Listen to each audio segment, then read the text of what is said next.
Bonjour à tous, j'espère que vous vous portez super bien par la grâce de Dieu.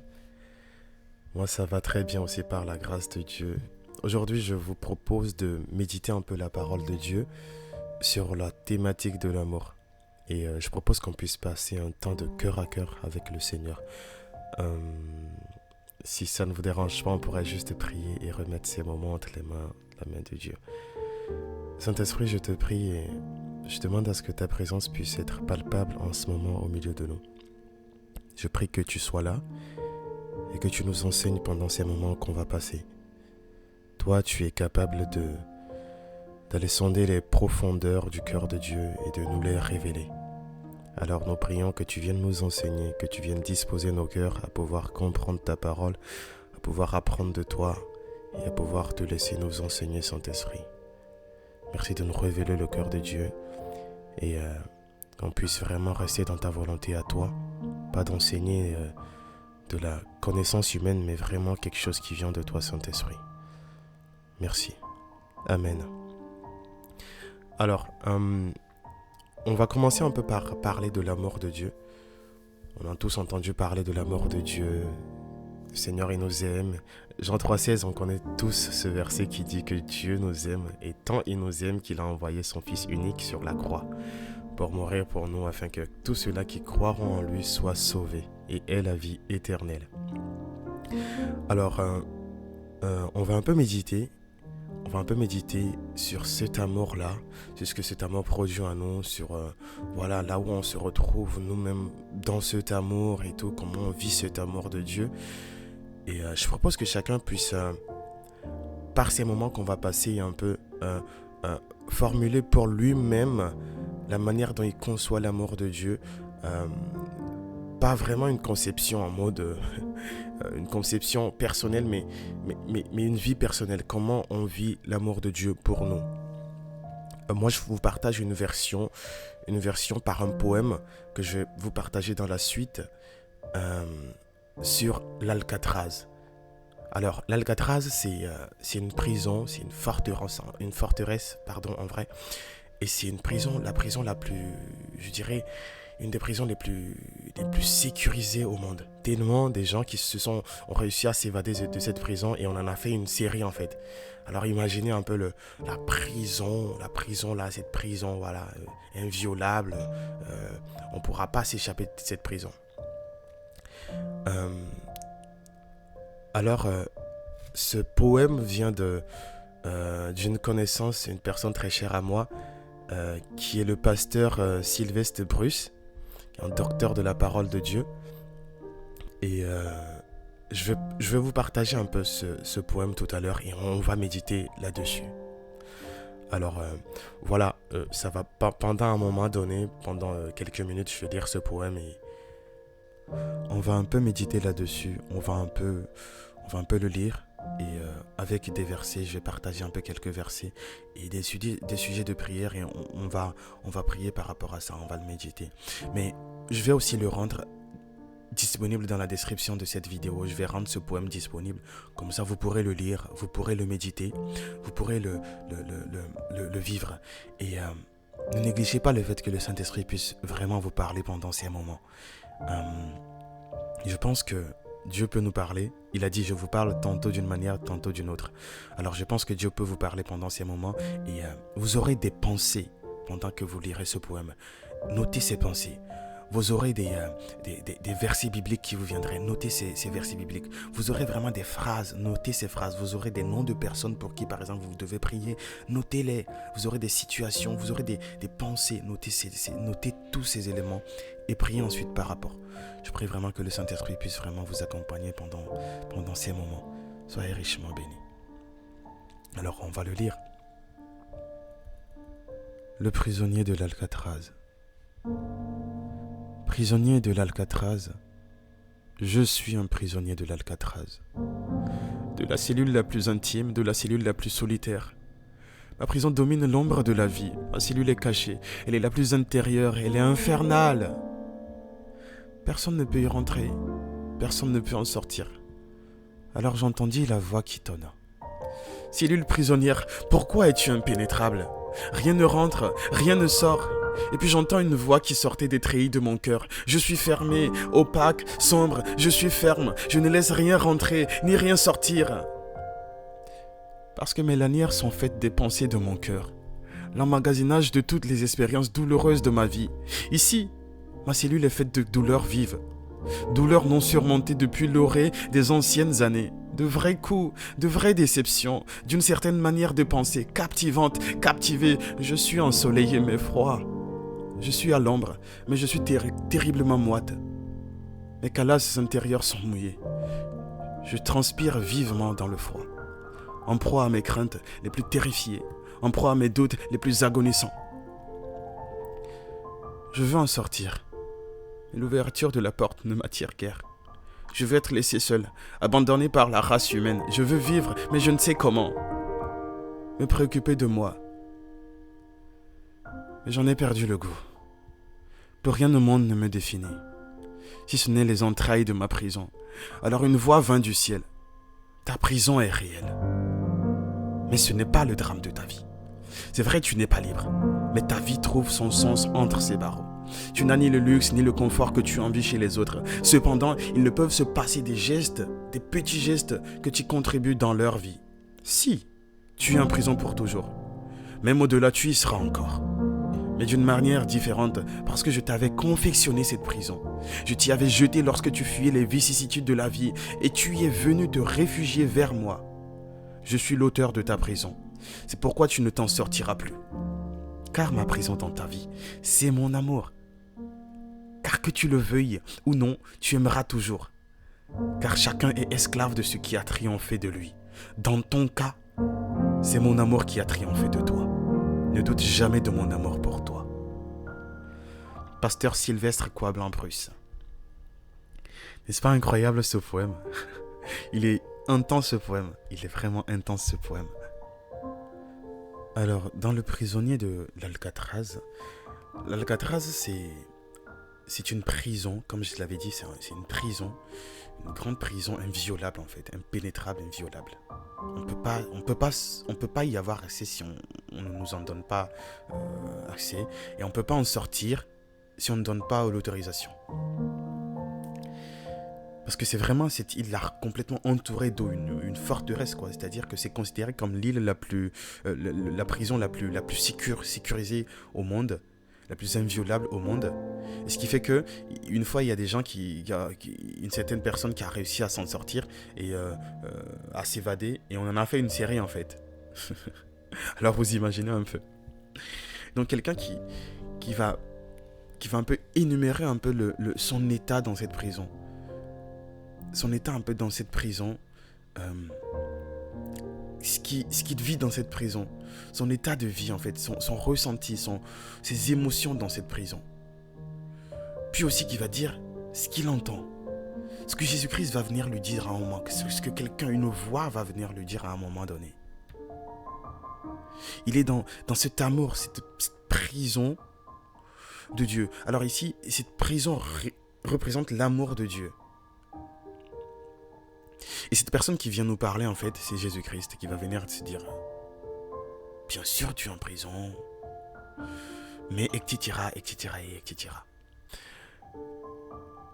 L'amour de Dieu, c'est tellement inestimable, c'est tellement grandiose, c'est tellement profond que la réponse à l'amour de Dieu pour nous, c'est qu'il ait donné son Fils unique. La Bible dit Dieu a tant aimé qu'il a donné. C'est-à-dire que la suite logique de son amour, c'est un don. Dieu a tant aimé, dans Jean 3,16, Dieu a tant aimé qu'il donne. Waouh!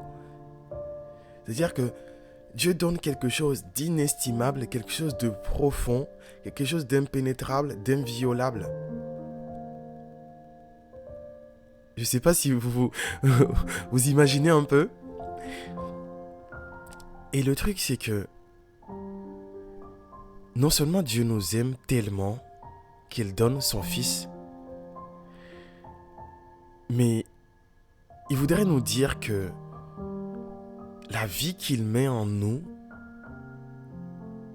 cette vie-là qu'il met en nous, est tellement précieuse que même si on a envie ce que l'autre a, on voit ce que l'autre a qu'on n'a pas et tout, c'est tellement important ce que nous avons nous actuellement, ce que nous vivons déjà avec le Saint-Esprit actuellement, c'est quelque chose de tellement précieux. Ce qui fait que vivre l'amour de Dieu au quotidien, pour nous, ça devrait être, je me lève le matin, je me rends compte de la glorieuse présence de Dieu, je me rends compte de l'amour inestimable de Dieu. Et ce qui est incroyable à faire, c'est de dire que l'amour de Dieu, elle est si inestimable que la seule valeur qu'on pourrait lui donner, c'est une valeur inestimable. Ce qui fait que, on le sait très bien que, je viens de le dire, que l'amour de Dieu, elle est si profonde, si intense, si impénétrable, si inviolable, que les personnes qui sont capables de pénétrer cet amour sont le Père, le Fils et le Saint-Esprit.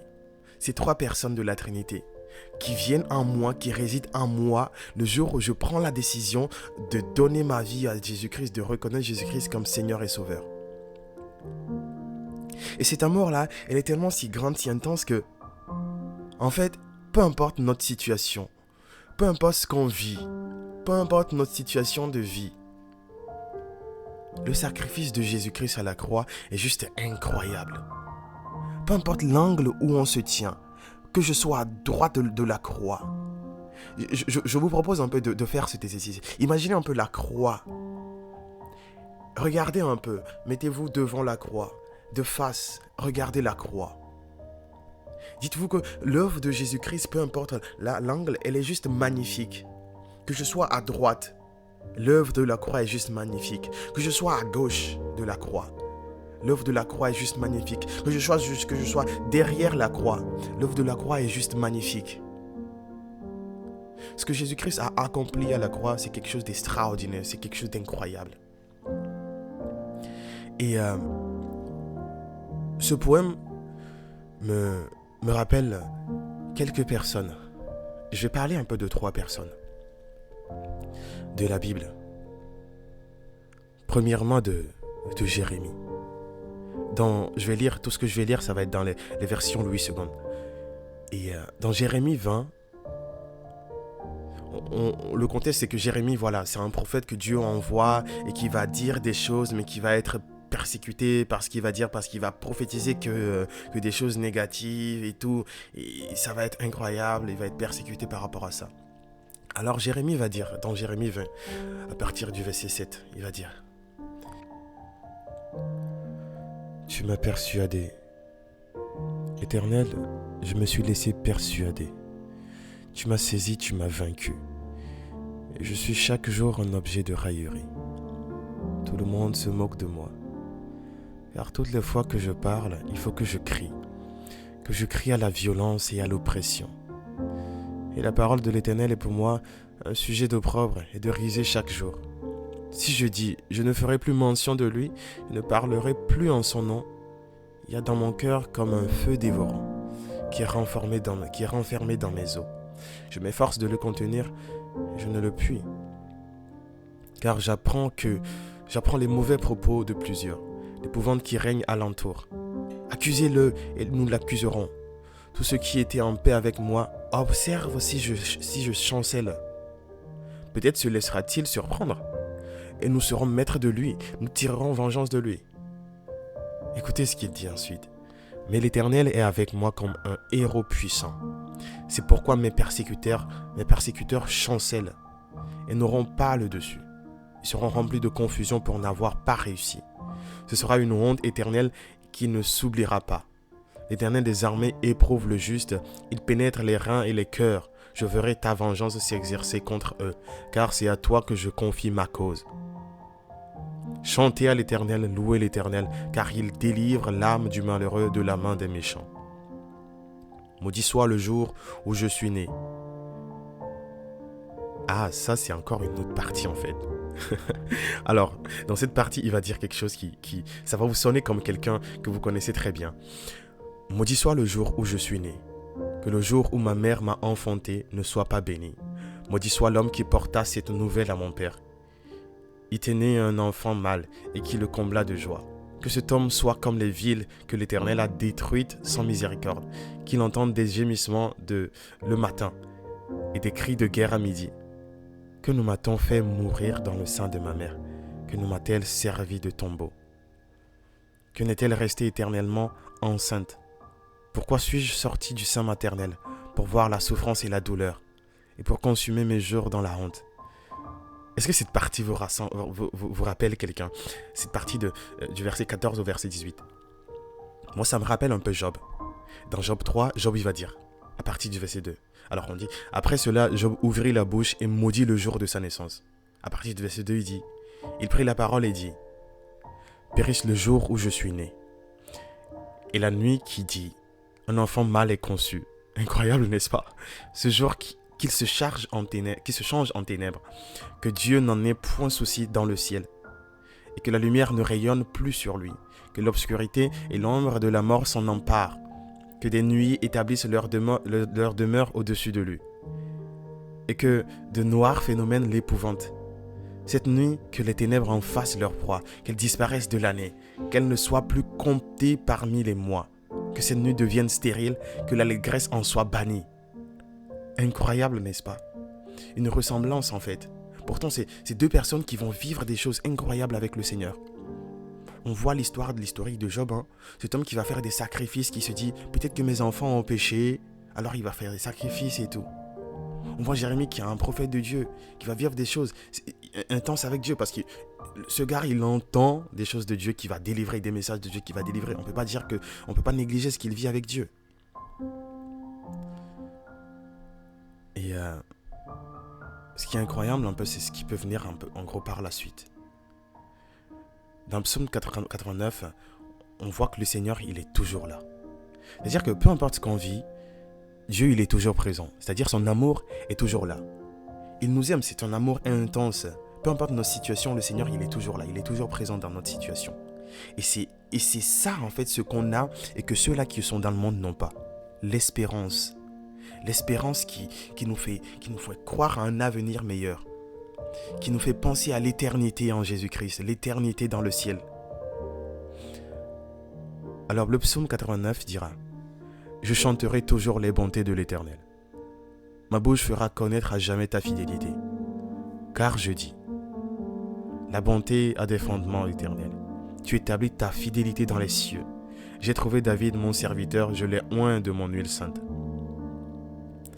Verset 22. « Ma main le soutiendra et mon bras le fortifiera. » 23. « L'ennemi ne le surprendra pas et le méchant ne l'opprimera point. » 24. « J'écraserai devant lui ses adversaires et je frapperai ceux qui le haïssent. » 25. « Ma fidélité et ma bonté seront toujours avec lui et sa force s'élèvera par mon nom. » 26. « Je mettrai sa main sur la mer et sa droite sur les fleuves. Lui, il m'invoquera. Il dira, tu es mon Père, mon Dieu et le rocher de mon salut. » Là, je pense juste un peu à Jésus-Christ. Le fait que Jésus-Christ soit dans la barque et qu'il parle à la mer, au vent, et qu'il lui obéisse. Quand on relit un peu ce verset 26 qui dit, « Je mettrai sa main sur la mer et sa droite sur les fleuves. » Dieu lui donne la puissance sur des situations qui sont incroyables. Et nous, on est des frères de Jésus-Christ. Alors on peut parler comme ça. On peut déclamer comme Jésus-Christ et des choses, des vagues dans nos vies qui se taisent. Le verset 28. « Et moi je ferai de lui le premier-né, le plus élevé des rois de la terre. » 29. « Je lui conserverai toujours ma bonté, et mon alliance lui sera fidèle. » N'est-ce pas incroyable? N'est-ce pas incroyable la fidélité de Dieu? Et c'est ce qu'on voit un peu dans ce psaume du prisonnier de l'Alcatraz. Vers la fin de ce poème, il va lui dire, tu es en prison pour toujours. Même au-delà, tu y seras encore, mais d'une manière différente. Pourquoi? Parce que je t'avais confectionné cette prison. C'est-à-dire, mon amour, je t'avais confectionné mon amour. Cet amour si intense, je te l'avais confectionné rien que pour toi. Je t'y avais jeté lorsque tu fuyais les vicissitudes de la vie. Et tu es venu te réfugier vers moi. Je suis l'auteur de ta prison. Je suis l'auteur de cet amour-là. C'est pourquoi tu ne t'en sortiras plus. Je ne vais pas te laisser t'en aller. Mon amour t'emprisonne, mon amour t'englobe. Car ma prison dans ta vie, ou car mon amour dans ta vie. N'est-ce pas, c'est incroyable. Car ma prison dans ta vie, c'est mon amour. Car que tu le veuilles ou non, tu aimeras toujours. Car chacun est esclave de ce qui a triomphé de lui. Dans ton cas, c'est mon amour qui a triomphé de toi. Ne doute jamais de mon amour pour toi. Alors, je prie que quelqu'un qui, aujourd'hui, a quelques doutes, parce qu'il vit des situations difficiles, parce que sa situation est différente de la situation des autres. Quelqu'un qui dans sa vie, il n'y a eu que des malheurs jusqu'à maintenant. Quelqu'un qui actuellement traverse quelque chose de compliqué. Une situation difficile. Je prie vraiment que le Seigneur il puisse agir dans la vie de cette personne. Que le Seigneur puisse poser ta main sur le cœur de cette personne.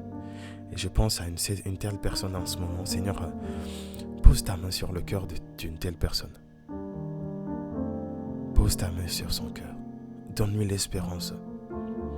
Seigneur, tu lui dis que tu ne vas pas laisser cette personne s'en aller. Tu ne vas pas la laisser s'en aller. Mais toi, tu es toujours avec lui. Tu es avec lui. Et c'est ce que tu dis dans le psaume 23.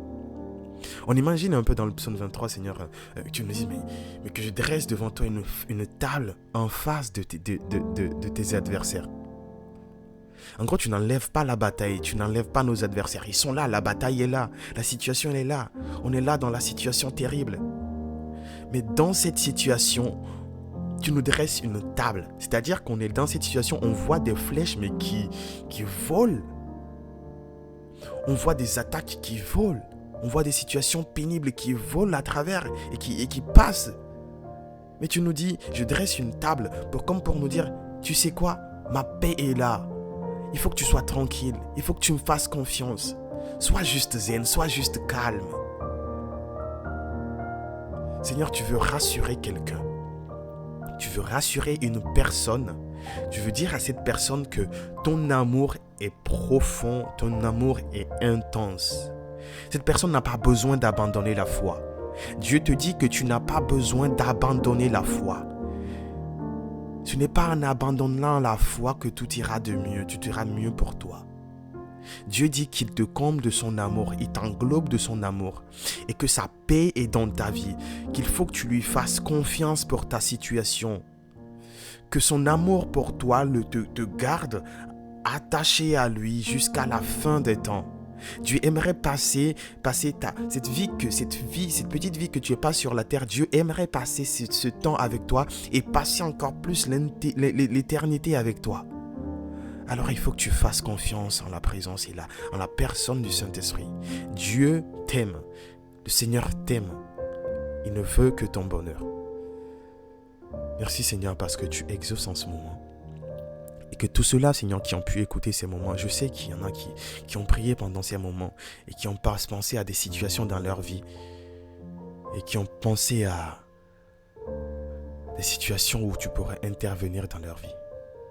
Seigneur, je prie que tu puisses vraiment poser ta main sur eux et que tu puisses décanter ces situations dans le nom de Jésus-Christ.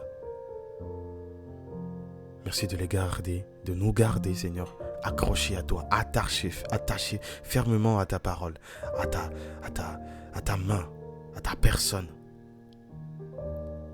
Dans le nom de Jésus-Christ, j'ai prié. Nous prions, Seigneur, encore aussi pour tous ceux-là qui aujourd'hui ne te connaissent pas encore. Nous prions que tu les attires dans ton amour, que ta parole leur soit communiquée et que tu disposes de leur cœur, que tu ouvres les yeux de leur cœur pour qu'ils puissent t'accepter comme Seigneur et Sauveur. Dans le nom puissant de Jésus-Christ, nous avons prié. Amen.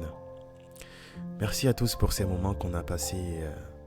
Je suis vraiment content de passer des moments avec vous et que le Seigneur vous bénisse et on se retrouve à la prochaine. Et n'oubliez pas, Jérémie, Job, David, ces personnes ont expérimenté des choses incroyables avec Dieu. Ils ont traversé des situations, mais ils ont tenu ferme. Vous pouvez aussi tenir ferme, parce que la Bible dit que ces hommes, ce sont des hommes de la même nature que nous. Ce que Dieu met en eux, il met encore plus en nous. Que le Seigneur vous bénisse et qu'il vous garde. À bientôt.